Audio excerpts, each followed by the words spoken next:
So good morning all, I'm Brett Morgan, I'm from Google. I am actually representing my employer this morning. So I'm here to talk to you this morning about Flutter. So obviously there's been a lot of talk this conference about Swift UI. This is our attempt in that space. There's also React Native, wherever, I can't see. So there are multiple plays in this realm. Declarative UI is a thing. I encourage you to get into it whichever way you want to. And I just want to basically bring this to you as a way of going, here's a third way of doing it. Think of it as Swift UI, but it supports back to iOS 8, supports Android back to 16, and soon it will support the web, and sometime in the future, Mac OS and Windows as well. So what's important here is that we're all about controlling the UI. So unlike certain other platforms, we're really giving you, the developer, complete control. And here's the reason I get a lot of people talking to me about this. We're talking about a way to do all these different platforms from one code base. This is really powerful, especially when you're a small startup and you have a small team. You don't want to have to turn around and have to sort of manage the iOS team, the Android team, the web team, the server team that all don't like each other because they basically follow different religions, right? One of the really powerful things about Flutter and why I basically jumped on the team was that it's the first time I've had the ability to turn around and develop basically in real time.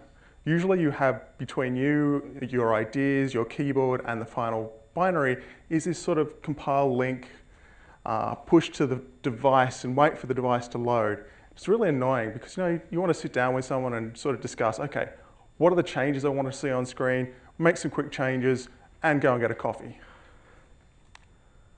So how do we do this? Moreover, what's the history here? One of the great things about working at Google is you get to see how the sausage is made. And one of the fun teams that I work with is the Chrome team. And the Chrome team were looking at this small little thing called the mobile phone and going, how do we take our application, which is basically a game engine? I know it seems weird to talk about a web browser as a game engine, but it attempts to hit 60 frames per second and put all of its content out through a GPU. It's a game engine. How do you try and fit this all into a small device that's about this big? Well, it turns around there's a whole bunch of things that are sort of stacked against them, one of the primary ones being CSS. So they went on a sort of a walkabout, a mission to find out how they could strip it down, and they effectively wound up re-implementing a browser without a bunch of the things that were slowing them down in the way. And I put this slide in because it's rather important. Most people who first try Flutter for the first time sit there, play around with it, and then look at the generated binary and go, oh my God, it's 40 megabytes. What the hell's going on here? So one of the strange things about how we've implemented Flutter is that it does both a development time binary and a runtime binary. So the development time binary has the full full Dart VM in it, which is how we get, which I'll show you in a minute, this ability to reload your code on the fly. But the binary one, we throw the Dart VM away, pre-compile all your code to ARM assembly, and you can just run. So, I'm sorry I wanted an anvil to drop in here, but Google Slides, not quite that powerful.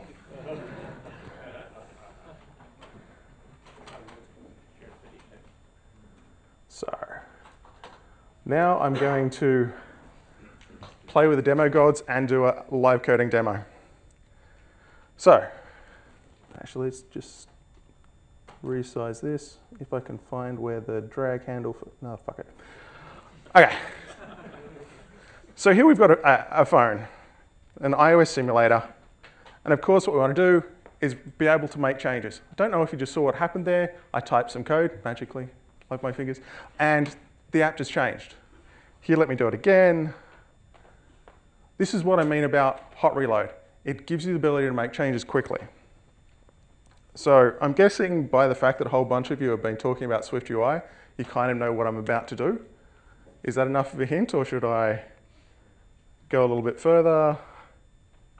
Oops, something magical just happened. So here's something else I want to show you.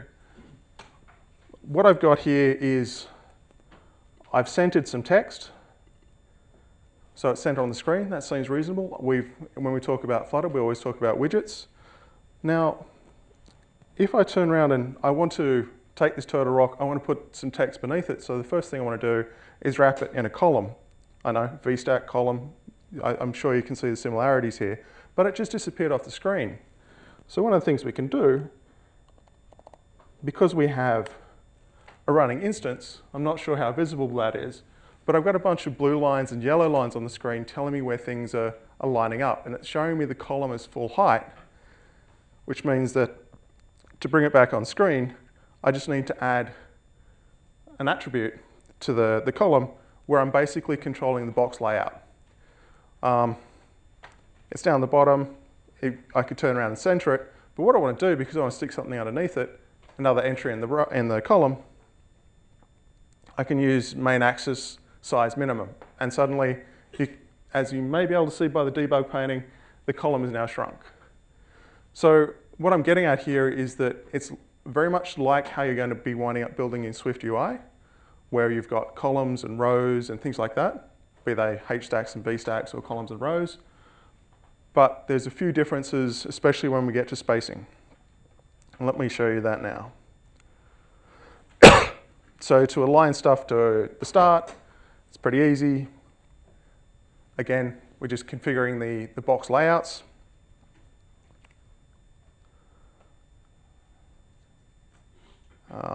So here's the fun thing. We turn around and add rows. We've got column. Now, as I was saying, when we get to spacing, instead of actually doing what you do in Swift UI, where you put explicit spacer, I'm not quite sure what the Swift UI term is from their version of a widget, you turn around and configure the thing to say you got space between. Likewise, you can turn around and do space evenly, or end is probably more interesting. There we go. So we can turn around and configure out how our display shows up on screen pretty easily. So one of the things that you want to do is turn around and add padding to things to make things nicely spaced. And what I'm going to do now is write a padding around the whole thing. I'm hoping you're starting to see just how quickly you can turn around and take a display, put it on screen, configure it up. I'm just going to make it a little bit less intimidating, take away the toggle painting, debug painting. Let's drive it forward a bit further. So I'm naming the landmark. I could turn around and put an asset on the screen. And this was the one that we were seeing yesterday, where we turn around and turn it into a circle by, of course, taking a square and rounding the corners. We can turn around and decorate a box by putting a line around it, giving it a shadow, and then putting a line on it. So the interesting thing from my point of view is that even though it's actually set up quite differently to Swift UI, I was actually building this, this tutorial by reading the Swift UI tutorial, going through it piece by piece and going, okay, how does that map across? So hopefully those of you who are looking at Swift UI and going, I want to play with this, but it's still maybe a little bit too rough, there are other options in this space that let you get out there and try it out and play with it. The sort of declarative UI paradigm. So the thing I'm going to do now is, of course, the most important part about this Swift UI tutorial is putting a map on the screen. Now, the reason I bring this one up is that I worked on Google Maps for iOS for a lot of years, which is why I felt confident enough to come along and talk to you guys, because I actually know what iOS 5 and iOS 6 look like, and I remember the pain of various versions of Xcode. So one of the fun things that we have is the ability to turn around, and we've mapped the native Google Maps widget into the Flutter tree, and it means that we can turn around and do things like different types of maps. So we've got, here's the normal display, we can turn around and show satellites, and of course we can turn around and do hybrid as well. If only I could type. So that's cool, but let's just turn around and go ahead. Oh, I forgot to show you something. At the moment, this is kind of broken in that we want a graphic display element. We don't want the user to be able to swish the map around, so we can just hide things. And we can turn around and name that concept. So the next thing is, I'll just take that back for a sec. The next thing is I've shown you rows, I've shown you columns, and here's where we actually use stacks. Now, in the SwiftUI world, the way this was done was with negative margins for memory, but an easy way to think about this is that I'm taking an element and I'm laying something over the top of it. So we have stacks, which is, well, rows are horizontal, columns are vertical, stacks are the third dimension. And I can effectively lay one element over the top of the other, and boom. Well, it's there, but it's looking a bit scrunched up. So the Flutter way of doing pretty much everything is, unlike, say, traditional UI paradigms where you've got lots of attributes on heavy objects, we'll just turn around and wrap whatever it is that we want to space out with a padding widget. And one of the great things about Flutter is we have widgets for pretty much everything. So much so we've had a long-running YouTube series where we basically do a widget every week. Okay, the next thing. A lot of people looking at this code go, oh God, I need to learn a new programming language. So I thought I'd show you just how simple a Dart class can be. And here's pretty much a full Dart class, basically as a data object that I'm going to use to map in some JSON. So it's a little bit strange how I've set up the constructor, but the way I've set this up means that all of my attributes are named. And one of them's got a blue squiggly under it. That's the only one that's actually private. So those of you who've come across from Objective-C probably recognize the paradigm. Leading underscore is basically private, don't touch me. So to make it visible, turn around and add some setters and getters. Again, pretty light and easy to read. This sort of getter setter pattern comes across from JavaScript, but it's becoming fairly standard. The nice thing I'm doing here is I'm turning this object into an object that tells other parts of the system when it changes by making a change notifier and putting in the notify listeners. This will mean that I can actually control animations with it, which will become important in a minute. Finally, let's map in some JSON.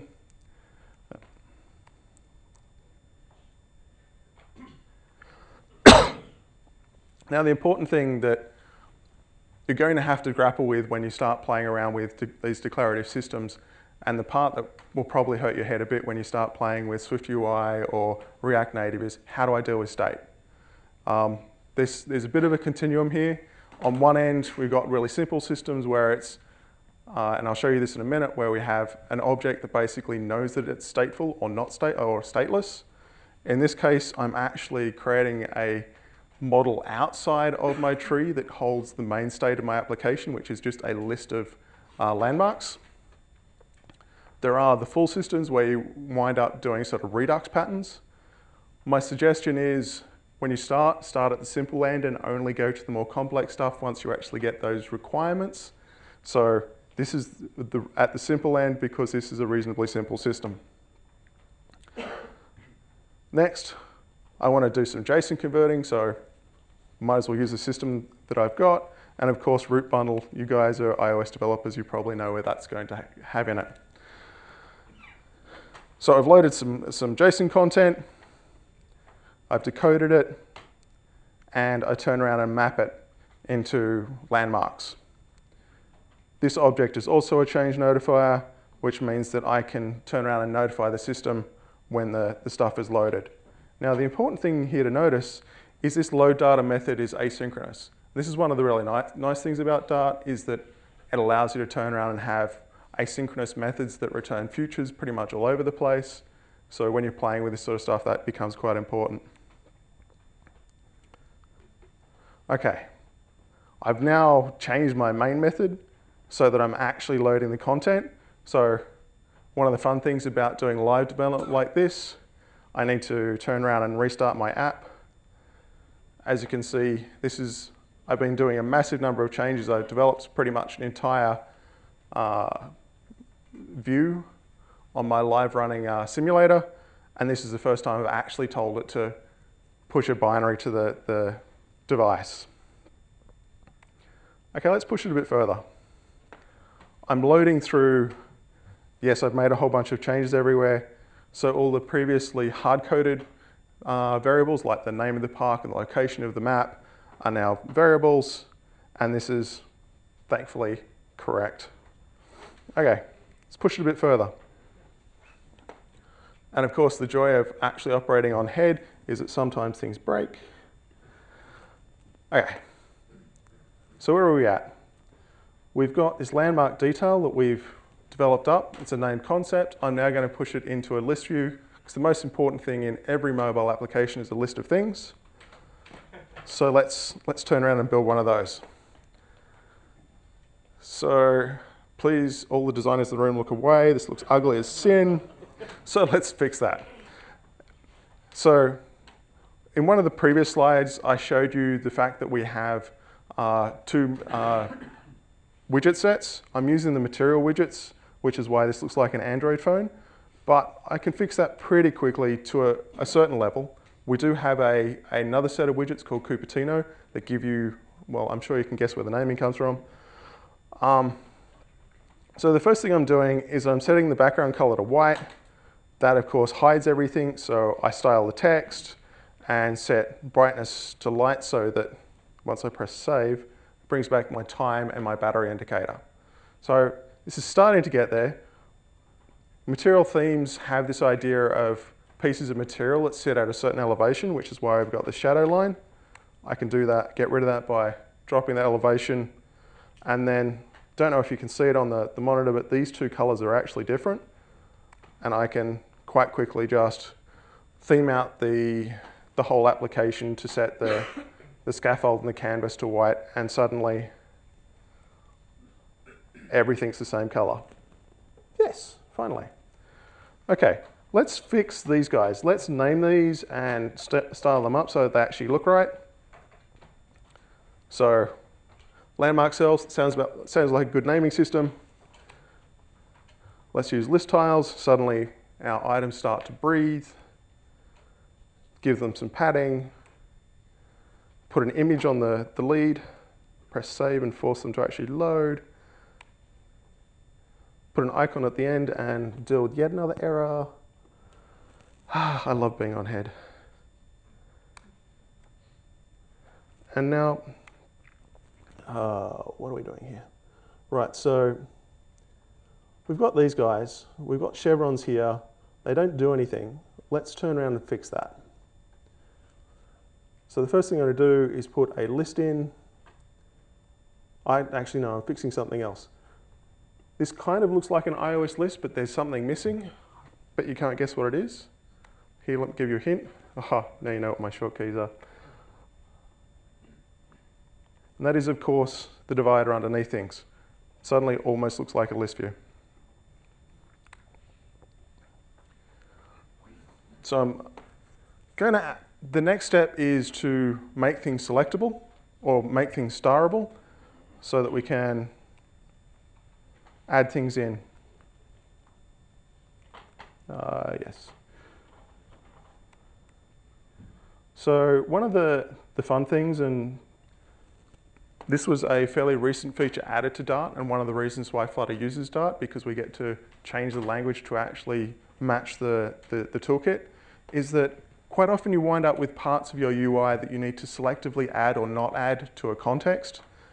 And I know Swift UI wound up doing some interesting change to the language so they could do something similar. It's important when you're doing this sort of thing to be able to do this. So now I've got stars here, but I can't click on anything. So the last major concept is that I'm going to add an on-tap handler to the cells that I then populate with a navigator.